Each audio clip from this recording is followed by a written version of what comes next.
Hello everyone, good morning!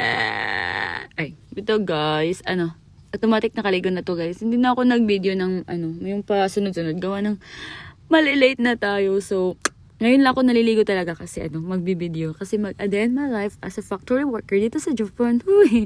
Ito guys, isasama ko kayo kung paano ako papasok doon sa kumpanya namin or sa kaisya namin.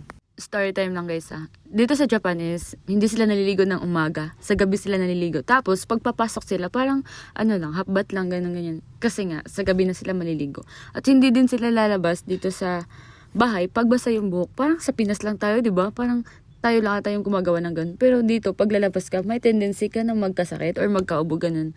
Kaya parang sinusunod na namin yung tradition dito sa Japan kasi nga andito kami. Syempre wala namang mawawala kung susunod kami sa kung ano yung mga nakasanayan nila dito. Kaya dati lumalabas ako na nabasa yung buko. Parang nagkasipon ata ako or nagkalagnat ganun. Kaya parang hindi ko na inulit. Kaya bago ako papasok, patuyuin ko muna yung buko. Kailangan ko siyang i-blower guys. Kasi nga, pagdating doon sa sa kaisya or sa kumpanya namin, ibubunit pa kasi to tapos pag basa pa yung buhok, pagkatapos ng duty nyo, parang kunwari magsukulay ka, ang dami malalagas. Kaya kailangan talaga siya patuyuin. Kasi pag hindi mo pa siya matuyo, tapos ibunit mo siya or mo siya, sobrang daming malalagas. Naranasan ko na dati.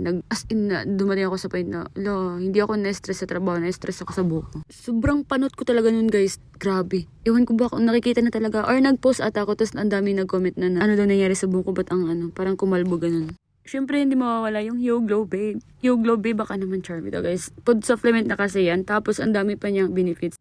4-in-1 na to guys. Kaya kung gusto nyo pumayat, kung blooming kayo kahit lagi kayong nagpupuyat o anong oras kayo, kung gusto nyo pagising nyo, fresh pa rin kayo, kaya yung glow babe na kayo. Kung may skincare ka sa mukha, may skincare ka or maintenance ka sa katawan mo, syempre hindi natin kakalimutan yung buhok natin guys. Kaya sobrang iniingatan ko talaga ulit yung buhok ko. Kasi dati ang haba ng buhok ko, tapos sobrang dry. Kaya ngayon mini-maintain ko muna siya ng So ngayon, isasama ko kayo doon sa kaisya namin or sa kumpanya namin.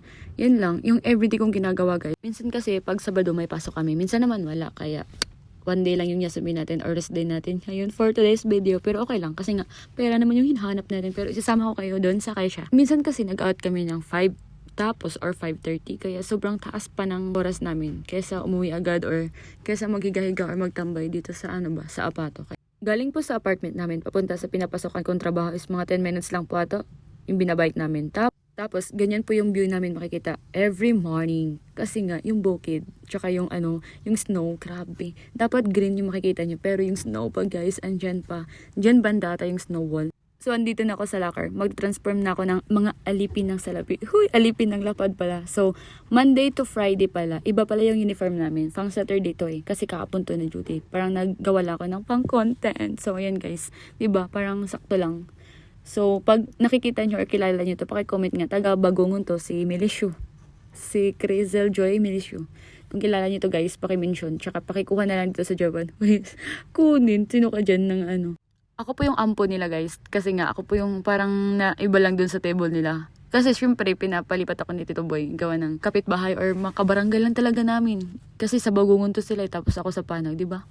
Sino bang magkakala? Kaya ganyan kami ka-close. So ayun na nga, pauwi na tayo kasi maga tayong natapos or nag-out ngayon for today's video. So ayun lang guys. Yun lang talaga yung ginagawa ko every mapapasok. Tapos dumaan na ako dito sa Max Value kasi nga madadaanan lang naman. Pero saging lang yung binili ko kasi nga parating unggoy. Ang unggoy, marami pa kasi akong stock day doon sa sa rep. Kaya parang kung ano lang yung mabibili kasi pang protein lang naman yung mga gusto kong kinakain. Ewan ko, parang obsessed na ako sa protein. Parang ano ba to? Ang gastos mo naman.